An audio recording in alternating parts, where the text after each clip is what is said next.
another response video to Pyrrho. So I'll take care of a couple of things from his previous video, which I won't play, where there's just two things that really glaring that stick out in my mind. First, it said that I said that the DNA is completely focused on the individual, and I said right in the video, clan. I mean, I did say that, family, clan, that the DNA does extend that far in terms of creating emotional opportunity for huge bias, and that's very destructive. Okay, because we don't do the human race thing emotionally. We just do the cute human thing emotionally, my human thing emotionally. My woman, my family, it's there, and that prejudice and that bias is that creates all the conflict between the humans. Let alone the problem of the humans dealing with their conflict with natural fact. They can't even get along with each other. It's a big fucking problem. All right, second thing I mentioned was, you didn't like me dissing the pyramids. I really don't think you get it. Any job isn't a good job. All right, there's certain jobs that are productive, and this whole idea of cathedrals and pyramids is really stupid. Maybe you want to pay $1 trillion to look at a painting. I won't. Okay, fuck that shit. I don't need something that costs $1 trillion to look at. All right, so give me the 5-cent version, and I'll be satisfied. Let's build Hoover dams. I know you know this shit, but let's spend the money on efficient infrastructure. Let's not spend the fucking money on aesthetic bullshit. Fuck that. I mean, really, fucking hard. Okay, I'm gonna go through my comments to your video. First, when you started talking about, first of all, the death is kind of a real word. Okay, but adapting to the truth, you're like, there should only be adapting to the truth. Mine shouldn't adapt. But that's the thing, the truth changes. Even if in the whole world you want to say it doesn't change, you can try to make an artificial thing, like something that people need to drink fluids in order to survive. Yeah, well, look, the point I was making was that there's nothing for our intellect to adapt to. Physically, we can do all kinds of adapting. We can even use our intelligence to adapt ourselves to another environment. That was sort of my point.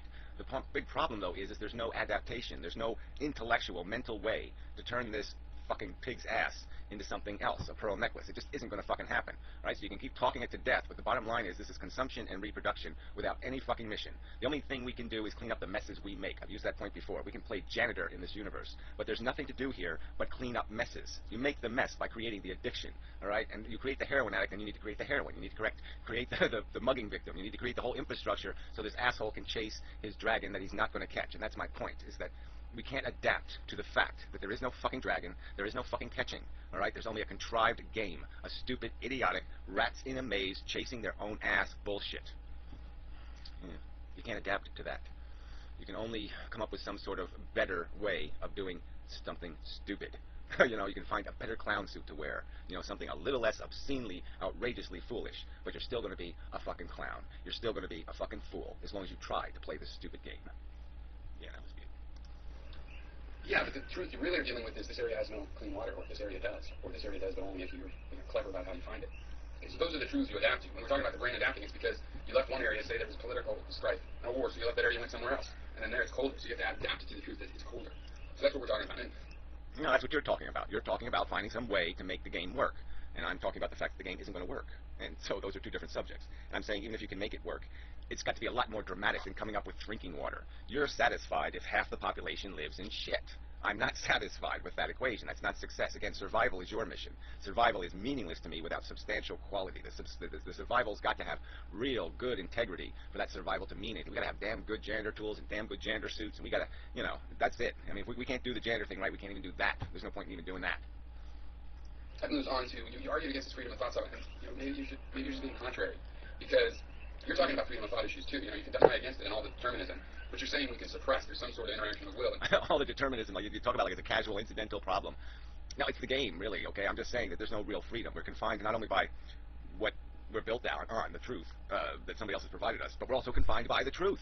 And what I'm saying is that the logical truths, that the truths we are discovering, are compressing the world into a smaller and smaller and smaller little hole for us to look through. There's becoming less and less gap for us to find any unicorns now, any magical answers, any happily ever after. That's becoming so far away, so impossible to find with a real telescope. It can only be found if you have something with defects in it, a broken vision. That's the way you can find unicorns. It's like the UFOs, right? All of a sudden, UFOs aren't all over the place anymore. Why? Because now we have decent photography. Now we have real vision, and now you can't just make up bullshit out of dust and fairies and floaty nonsense. You have to make it out of something real for a change, and that's where the game changes. All of a sudden, just like happily ever after, the old UFO is disappearing over the horizon, never to be found again because it never really existed. It was just a piece of dust in our eyeball. Substance, you're at the very least a compatibilist. which means sometimes we can just talk about the interaction of will and talk about things as freedom of thought, even if we ultimately think it's not free. That becomes a different logical argument. Okay. I conceded, exactly. So, but I'm just saying you're the one that uses this rhetoric kind of casually, and I'm just saying that we have to be a little bit careful. I use it too, okay? I mean, I say it, but let's just be sure that when we have these conversations that we make sure it's in that context. And you were sort of breaking the context and sort of implying some sort of expansive freedom that we do not have. So because you were using that as well, that there's a kind of a freedom of thought, and in terms of the freedom, it's no good to say, well, there's limitations, and I got language, and I couldn't have thought of it, and have these ideas from all these philosophers. True, but I mean, it's like philosophy of art as a philosophy of life. If you're going to... There's another one of your statements. You just throw something like that out there, philosophy of art. Bullshit alert, button pressed, bullshit. Sorry, no. Art is crap. Art is the dust. Art is the diffraction. Art is a cracked lens. All right, it's completely subjective crap. All right, it is not objective crap. I mean, it's not objective truth. It's just something to tweak, to pleasure, it's a sense. It's touchy-feely, crappy shit. Okay, it doesn't mean anything.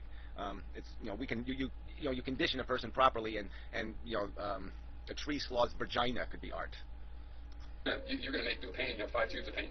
You have a canvas. You're going to say you're not free to paint what you want because the strokes have to go on the canvas and then you're limited to 5 colors and what you can mix from there? Well, again, we're not painting a painting. We're not able to just make up any kind of thing and say, ooh, pretty color. No, we have to find it's confined by the truth. This is just a very limited equation. You can't make this go anywhere. You can't just write any old dumb symbol. It is a narrow vocabulary. It's a narrow language. It's a narrow... you're confined by the structure of the truth, and that's my point. And that's what's making the world, the art world, of what you can slop on the canvas and call truth, is getting smaller and smaller because we are understanding the truth. You can say you don't have freedom. No, you have remaining freedoms. These limits put in place some kind of stricture on what you're going to paint. And within those bounds, if you ignore the part that's free, you can say, look, I don't have freedom here. Yeah, that part's not free. You wouldn't call that free. But the part where you can put the strokes anywhere within that area, that's a freedom again. So freedom's never, in my model, total anyway. Okay, so it's a straw man when you're talking about a couple things that aren't free and say, see, there's no freedom. Yeah, there's no total freedom. But that realm of freedom still exists. It's not a straw man to point out that we just can't find any solution. It's not any solution will do. Anything that makes us survive is the answer. My argument is no, we have other confinements. The confinement is there has to be a quality to the survival. There has to be that there's a ton of rules that are eliminating freedom. And one of the rules is accepting the bastard origin and what that creates, what kind of dilemma that creates. The fact that we are built out of addiction. That's not a good fucking thing. It's a bad fucking thing. And somehow we have to turn that pig's ass into something. And my argument is you're going to have to break the lens to turn it into anything because the truth says you're fucked by that fact. You also said the price is too high for this life, and if that were true, forget the fact that people could commit suicide. Assume they don't commit suicide because, like you say, they're addicted. Okay, good defense of that.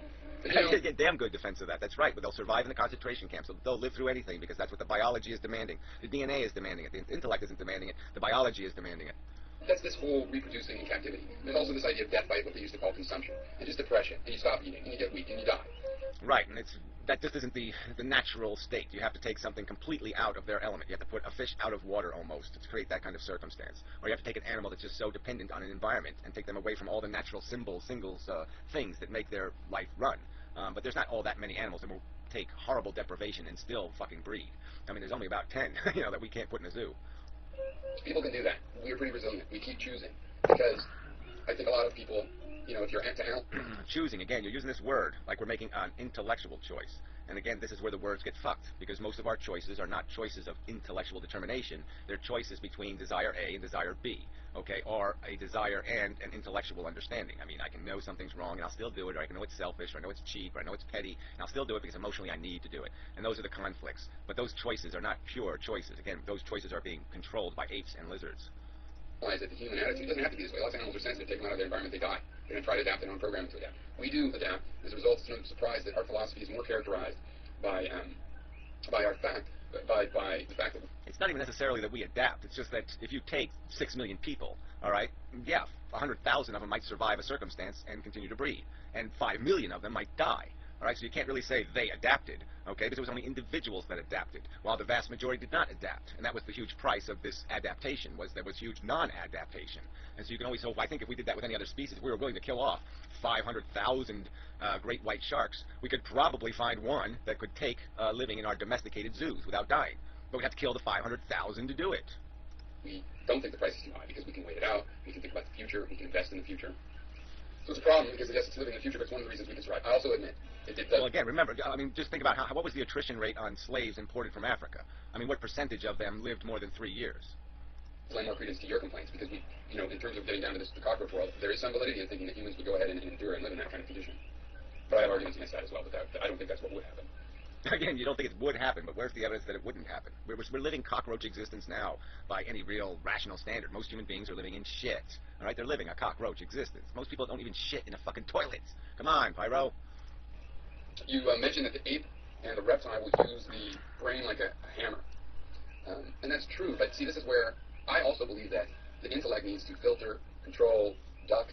Right, and there's no evidence that that's what human beings are doing. There's every evidence that they're acting on their nationalism, their bigotry. They celebrate that, okay? Sports, celebrity, popularity, Google. This is how the world runs. The popular run the world. There's no standards, okay? The standards are superficial, silly, nonsensical, illogical. They're completely emotional.